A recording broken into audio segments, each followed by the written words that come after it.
अखिलेश यादव पर और ज्यादा हमलावर हुए। मजलिस इत्तेहादुल मुस्लिमीन के सदर असदुद्दीन ओवैसी एमआईएम सदर ने अखिलेश यादव को मुस्लिम बताया और अखिलेश पर जमकर निशाना साधा। ओवैसी ने कहा कि ट्रिपल तलाक पर अखिलेश पतली गली से निकल गए। मुलायम ने मोदी को दोबारा से पीएम बनने का आशीर्वाद दिया। कानून बन रहा ट्रिपल तलाक का, बोले कि मैं तो वो रोड बनाया, कानून पे नहीं बात किए, पतली गली से निकल गए बच के।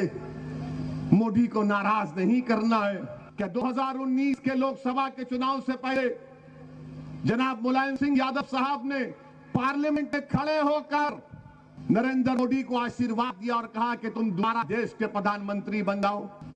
खबरों में बने रहने के लिए आप हमारे फेसबुक, ट्विटर, इंस्टाग्राम पेज को फॉलो कर सकते हैं और ताज़ा अपडेट्स के लिए हमारे यूट्यूब चैनल जी सलाम को सब्सक्राइब कर सकते हैं। और हाँ, बेल आइकन दबाना बिल्कुल ना भूलें।